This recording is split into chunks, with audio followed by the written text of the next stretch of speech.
Everyone has questions about the Smashing Machine. Why did Dwayne "The Rock" Johnson lose over 60 pounds for one role? Why did he give up his trademark superhero body just to tell this story? And why did he break down crying during the Cannes Film Festival premiere? The answers lie in the violent, heartbreaking, and inspiring journey of a man named Mark Kerr.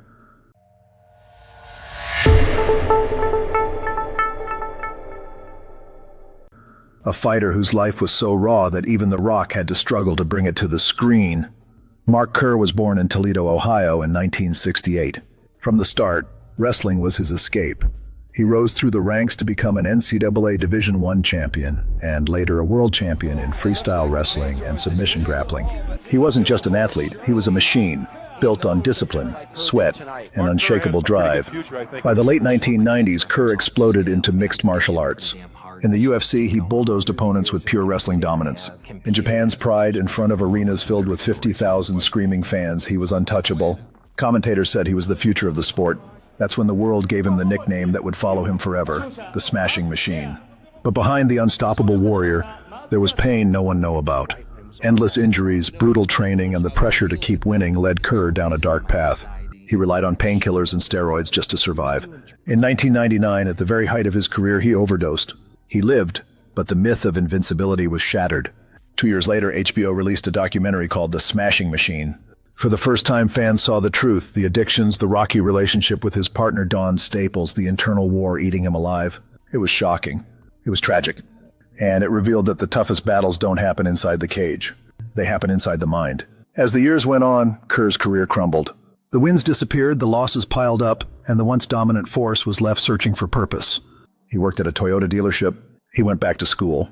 He fought peripheral neuropathy, a painful condition that made even walking difficult. The bright lights were gone. But Kerr's story wasn't finished.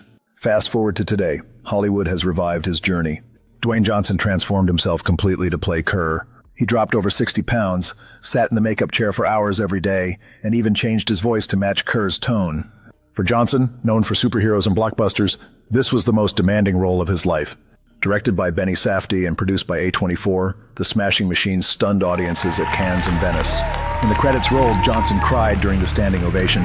This wasn't just a film for him. It was a story that broke him down and rebuilt him, just like it did for Kerr. Emily Blunt plays Dawn Staples, embodying the emotional core of Kerr's personal battles.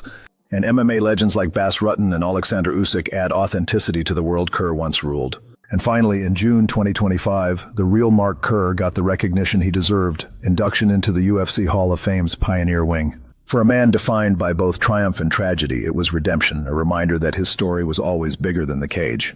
So, why did The Rock lose 60 pounds? Why did he give up his superhero body? Why did he cry at Cannes? Because to tell the story of Mark Kerr, you can't be superhuman. You have to be human.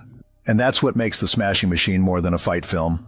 It's a story of rise and fall, of pain and redemption, of a man who smashed through opponents but had to fight even harder to survive himself.